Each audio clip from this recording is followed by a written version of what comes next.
The moment Fidel Castro seized power in Cuba, Washington stopped seeing the island as a neighbor and started seeing it as a threat.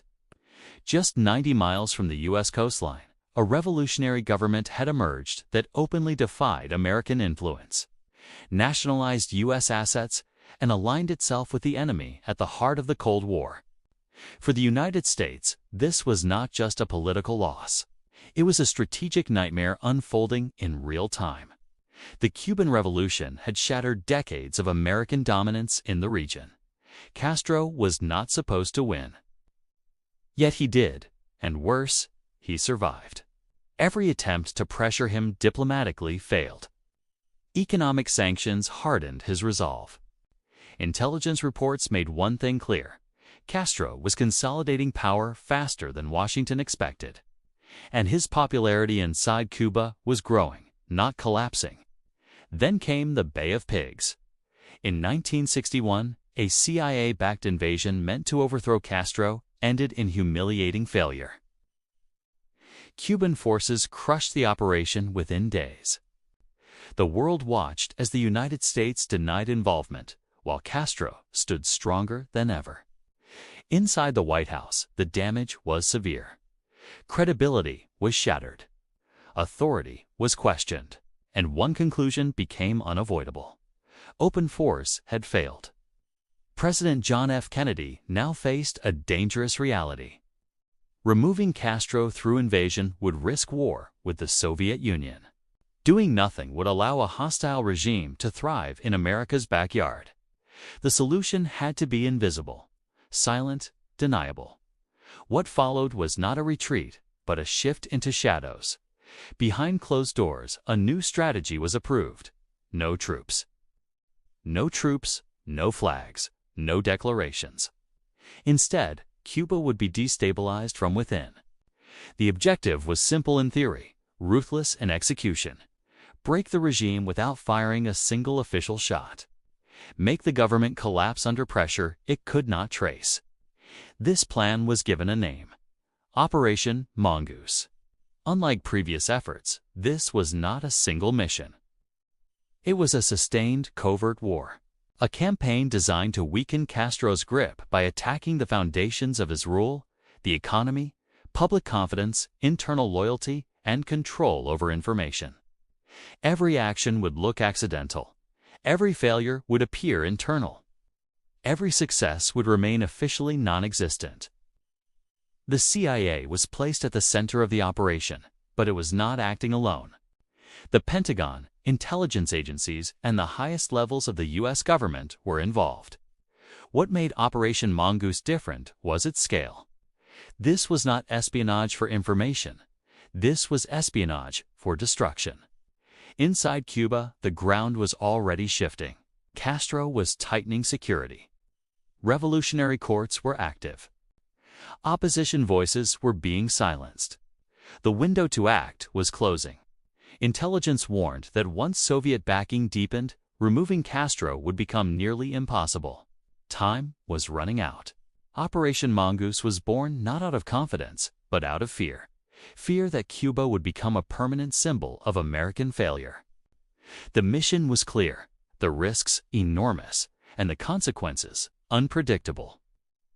From this point forward, the war against Castro would not be fought on beaches or battlefields. It would be fought in silence, and once it began, there would be no turning back. Silence did not mean inactivity. Once Operation Mongoose was authorized, the machinery of covert warfare moved faster than any public operation ever could. What looked calm on the surface masked a relentless underground campaign, engineered to suffocate a government without revealing the hand behind it. Inside CIA headquarters, Cuba became a single obsession. Entire units were reassigned. New task forces were created with one objective only: destabilization. Analysts, planners, psychological warfare experts, and covert operatives worked side by side, building a blueprint not for invasion, but for collapse. The strategy was multi-layered. Cuba would not be attacked directly. Instead, its systems would be poisoned one by one. The economy, agriculture, industry, public morale, internal trust. Nothing was off-limits. The goal was to create a reality where the Cuban people would believe their revolution was failing them. Sabotage became the weapon of choice. Plans were drawn to damage sugar mills, contaminate fuel supplies, disrupt transportation networks, and interfere with electrical infrastructure. These were not random acts. Every target was selected for maximum psychological impact. A broken factory was not just an economic loss, it was a symbol of incompetence. A failed harvest was not an accident, it was doubt spreading through the population. Parallel to physical sabotage ran a deeper operation: psychological warfare. Radio broadcasts were prepared to spread fear, confusion, and distrust. Rumors were injected carefully into Cuban society, whispers of betrayal within Castro's inner circle. Stories of secret purges, claims that the revolution was eating its own. The intention was not to convince everyone, but to make no one feel certain. Inside Cuba, sleeper networks were activated. Anti-Castro groups, many of them fragmented and desperate, were contacted, funded, and encouraged. Some were trained, others were simply used. The CIA understood that not all assets needed to survive. Some only needed to act once. Resistance cells were guided toward actions that would provoke harsh government responses, further alienating the population. But the operation went further. Plans included manipulating food supplies, spreading agricultural disease, and creating shortages that could be blamed on government mismanagement. Even small disruptions were amplified through propaganda. A delayed shipment became proof of systemic failure. A local shortage became national panic. At the same time, Castro was watching. Cuban intelligence was not blind. Security tightened. Surveillance expanded. Suspected dissidents disappeared. Revolutionary committees increased control over neighborhoods. The regime sensed the pressure, but could not identify its source. That uncertainty was exactly what Operation Mongoose was designed to create. Yet beneath the ambition lay risk. Each act of sabotage increased the chance of exposure. Each failed operation strengthened Castro's narrative of foreign aggression. And behind everything loomed a dangerous truth. The Soviet Union was paying close attention. Any miscalculation could transform a covert campaign into a global crisis. Still, the momentum continued. Inside Washington, expectations were high. Reports were demanded. Timelines were pushed. The operation had to show results: visible instability, internal fractures, signs of collapse. Failure was no longer acceptable after Bay of Pigs. This time, the shadows had to deliver. But as pressure mounted, so did desperation. Some plans crossed moral lines. Others crossed strategic ones. The line between covert action and uncontrolled chaos began to blur.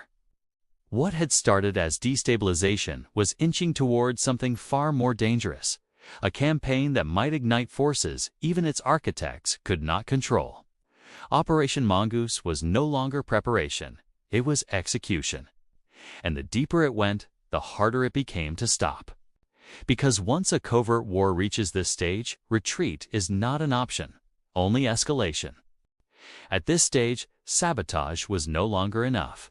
Inside the classified planning rooms, a conclusion began to harden into policy. As long as Fidel Castro remained alive, visible and defiant, no level of disruption would collapse the regime. Infrastructure could be repaired. Fear could be controlled. Shortages could be explained. The leadership could not be replaced quietly. The conversation shifted, not publicly, not formally, but unmistakably. Castro himself became the center of gravity. The logic was brutal and simple. Remove the man, and the system would unravel. Without him, the revolution would fracture. Without him, internal rivals would surface. Without him, Cuba would become governable again. Plans were drawn that never appeared in clean language. Poisoned cigars, contaminated diving suits, explosive devices disguised as personal items. even biological agents were discussed.